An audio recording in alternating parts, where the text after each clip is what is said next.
नमस्कार प्यारे बच्चों, स्वागत है आप सभी का। अब तक हम लोग प्रश्नावली 4.2 तक पढ़ चुके हैं। आगे हम लोग देखने जा रहे हैं प्रश्नावली 4.3।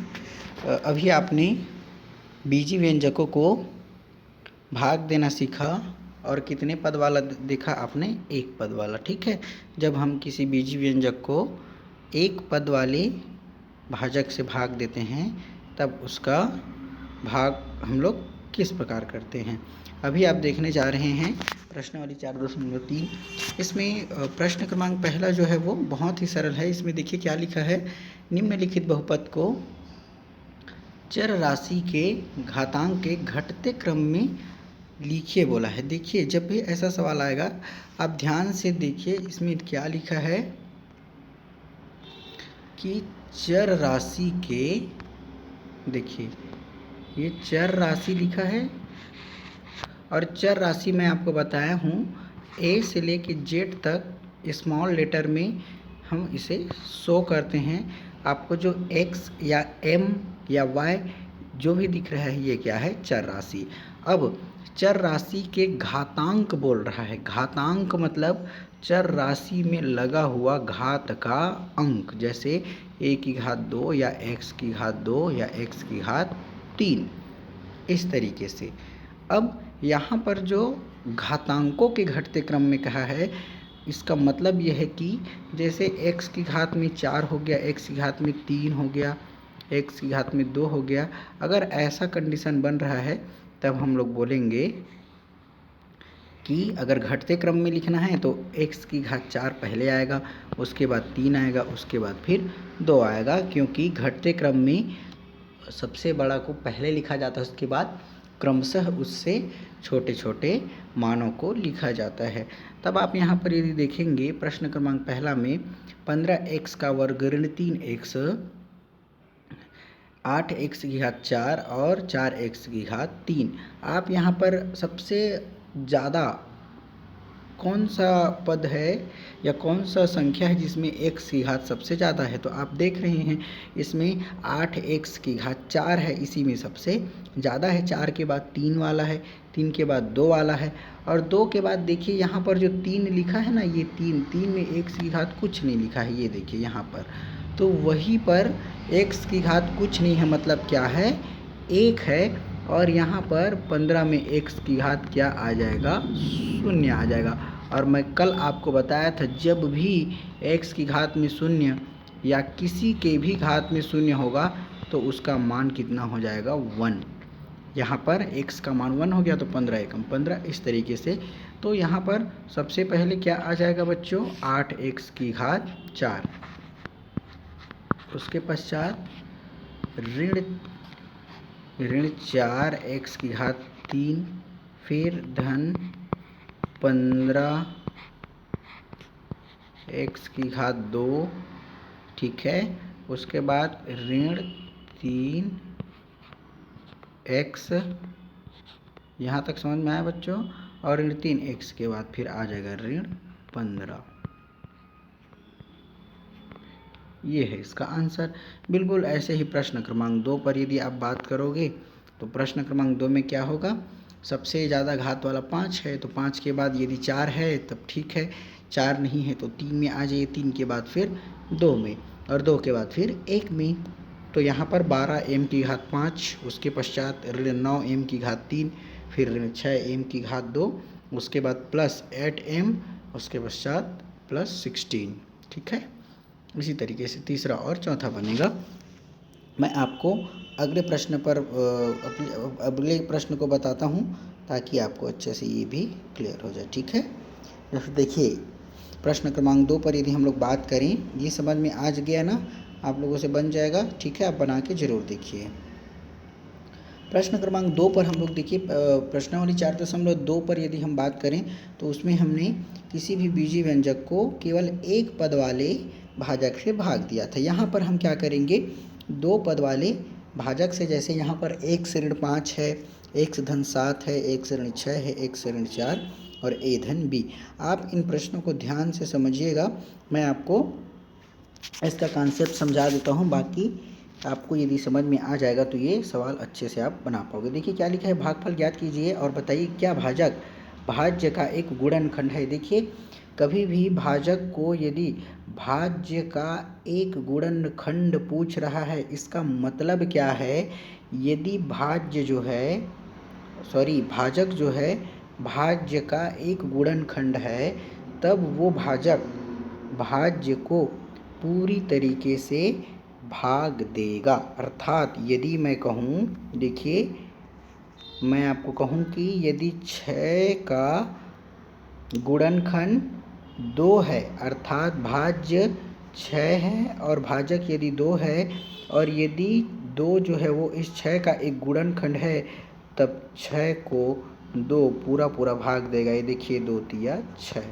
इस तरीके से यहाँ पर प्रश्न क्रमांक पहला में यदि ये भाज्य यदि इस भाजक का गुणनखंड है तो x ऋण 5 से x वर्ग ऋण 11 x धन 30 पूरा पूरा भाग जाएगा, और यदि नहीं होगा तब ये पूरा भाग नहीं जाएगा, उसी स्थिति में शेषफल बच जाएगा। ठीक है, तो देखिए बनाएंगे कैसे इसको, आप इसको क्या करें इस तरीके से, है ना। देखिए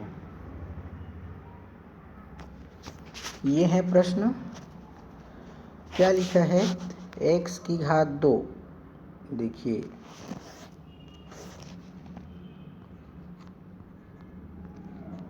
x का वर्ग ऋण 11 x धन 30, इसको हमें x ऋण 5 से डिवाइड करने हैं। ठीक है,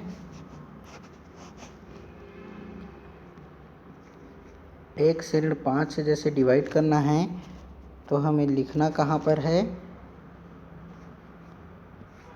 x ऋण 5 इस तरीके से, और इधर क्या आएगा, x का वर्ग ऋण 11 x धन 30।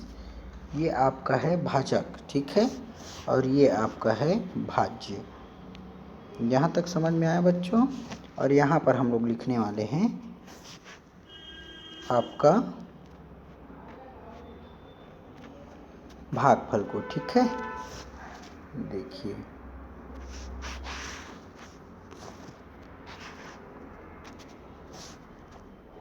देखिए इस सवाल को बनाने के लिए हम लोग सबसे पहले देखेंगे कि चर राशि वाला यदि मान है भाजक में, तो उससे हमको भाज्य के चर राशि वालों को भाग देना है। और इसके पहले हमें ये जो सीरीज दिख रहा है ना, इसको चर के घातांक के घटते क्रम में जमा लेना है। आपका प्रश्नावली 4.3 का सबसे पहला प्रश्न, इसी प्रश्न को सेट करने के लिए आपको क्या बोला है कि आपको घटते क्रम में जमाना है। तो ये देखिए ये 2 है घात, यहाँ पर कुछ नहीं है मतलब 1 है, और यहाँ पर 0 है। तो इसी तरीके से हमको जमा के पहले लिखना है। अब हमें इस x से इस x की घात 2 को क्या करने हैं, भाग देना है। तो देखिए x का घात 2 है और x की घात 1 है, तो 2 में से 1 जाएगा तो कितना बच जाएगा, x की घात 1, अर्थात केवल x। तो यहाँ पर आपने क्या लिखा, x लिखा। ठीक है, अब आपने जब वहाँ पर x लिखे हो, ठीक है, वहाँ जब x लिखे हैं, ये x हो गया, तो इसी x से इसका गुणा जब करोगे तो कितना हो जाएगा, x का 1 और x का ये वाला 1, तो 1 और 1 2 हो जाएगा। तो x की घात 2 क्या करना है, मैंने बताया गुणा करना है, आपको बताया। ठीक है, आपको गुणा करना है, और इसी x का गुणा इस 5 से भी, तो ये 5x हो जाएगा। अब आप ध्यान दे रहे हैं ये ऋणात्मक है 5 जो है, और x धनात्मक है, तो ये एक धन और एक ऋण है, तो एक ऋणात्मक माना जाएगा। तो ये हो गया। अब देखिए हमको क्या करना है, यहाँ पर घटाना है, और घटाएंगे तो याद रखना बेटा इसमें चिन्ह आपस में बदलने लग जाएगा। तो देखिए ये अभी कुछ नहीं है, मतलब इसके सामने में क्या है, प्लस है, तो ये प्लस क्या हो जाएगा, माइनस में बदल गया। ठीक है, इस तरीके से, और ये माइनस जो है 5 के सामने वाला वो किस में बदल गया, प्लस में। तो देखिए अब ये वाला किस में है, प्लस में है, तो ये प्लस और ये माइनस, तो ये कैंसिल होके 0 हो गया। अब देखिए ये 11 में से 5, 11 ऋणात्मक और 5 धनात्मक दोनों असमान है, इसलिए घटेगा, और जब घटेगा तो 11 में 5 जाएगा तो 6, 6 बचा आपके पास, और जब 6 बचा तो धन 6 की ऋण 6 आएगा, तो ऋण 6, क्योंकि बड़ी संख्या यहाँ पर 11 है। ठीक है, अब हम लोग इसको भी लिख लेते हैं 30 को। ठीक है, 30 को लिखेंगे। अब फिर वही प्रोसीजर अपनाएंगे हम। इस ऋण 6x को किससे डिवाइड करेंगे? x से डिवाइड करेंगे, इस तरीके से। तो ये x और x कैंसिल हो गया इस तरीके से 1 1 करके, है ना। तो बच गया कितना? ऋण 6। ऋण 6 बचा, तो हम क्या करेंगे अब? इस ऋण 6 को यहाँ लिख लेंगे, क्योंकि वही भागफल के रूप में आएगा। ठीक है, तो इस ऋण 6 का गुणा x से करेंगे तो ऋण 6x हो जाएगा। ठीक है, ऋण 6x होगा। तो अब इसी ऋण 6 का गुणा 5 से करेंगे तो धन कितना हो जाएगा? 30, क्योंकि ये ऋण ऋण क्या हो जाएगा? धन हो जाएगा। दोनों समान हैं, और जब समान है तो उस स्थिति में धनात्मक आता है, जो हल रहता है वो। तो देखिए अब चिन्ह फिर बदलेगा। ये ऋण जो है वो क्या हो जाएगा? धन, और ये धन है वो ऋण। ये देखिए, ये माइनस और ये प्लस, तो ये क्या हो गया? कैंसल। और ये प्लस और ये नीचे वाला माइनस। हम लोग बदले हुए चिन्ह को लेंगे यहाँ पर, है ना, जो दोबारा बदलेंगे। जैसे यहाँ पर का ये वाला चिन्ह और यहाँ पर का ये वाला, बिल्कुल वैसे ही यहाँ पर का इस चिन्ह को और यहाँ पर के इस चिन्ह को लेंगे। तो आंसर देखिए इसमें क्या हो गया? 0 हो गया। तो इसका भागफल कितना आया? 1 से ऋण 6। अब देखिए मान पूरा क्या हो गया? चला गया। इसलिए आप कहेंगे कि हाँ, 1 से ऋण 5 जो है वो इस भाज्य का एक गुणनखंड है, और ये इसको पूरा भाग देता है इस तरीके से। ठीक है, अब अगले क्रम में आप ऐसे ही बाकी प्रश्नों को बना के देखोगे, और जहाँ पर समझ में न आए उनको पूछिए, क्योंकि बाकी सारे सवाल भी इसी तरीके के बनने वाले हैं। जैसे आप इसके जैसे a का वर्ग धन 2ab धन b का वर्ग, इस पर यदि आप बात करोगे तो देखिए ये कैसे बनने वाला है। ये वाला जो सवाल है वो, इस सवाल को मैं आपको थोड़ा बता देता हूँ। ये कैसे बनेगा? a धन b दिए हैं आपके इस तरीके से, है ना, और ये आपको ऐसे लिखना है। तो a का वर्ग धन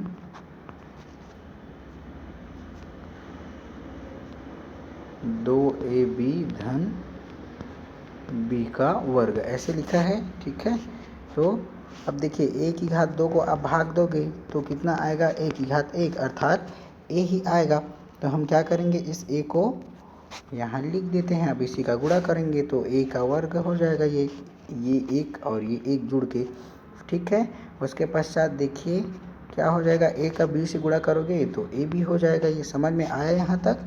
ठीक, तो देखिए ये अब चिन्ह बदल जाएगा। यहाँ कुछ नहीं है, मतलब ये तो प्लस है अभी, तो अब ये क्या हो जाएगा? माइनस हो जाएगा, और ये प्लस है वो ये भी माइनस हो गया। तो ये और ये तो क्या हो गया? आपस में कैंसल, प्लस माइनस है। लेकिन यहाँ पर 2ab में से यदि एक ab चला गया तो बच गया केवल एक ab, और धन वाला ab के ऋण वाला तो धन, क्योंकि यहाँ पर 2ab बड़ा है। अब देखिए हम लोग इसको भी लिख लेते हैं, ये वाला को। ठीक है, अब इसको लिखोगे तो आप ab को पहले a से भाग दोगे इस तरीके से, तो ये यहाँ पर क्या बच गया? b बच गया। और जब b बच गया इसका मतलब कौन सा b है? धन b। तो हम लोग यहाँ पर धन भी लिख लेते हैं। b का a से गुणा करेंगे, ये वाले a से फिर वैसी तो ab।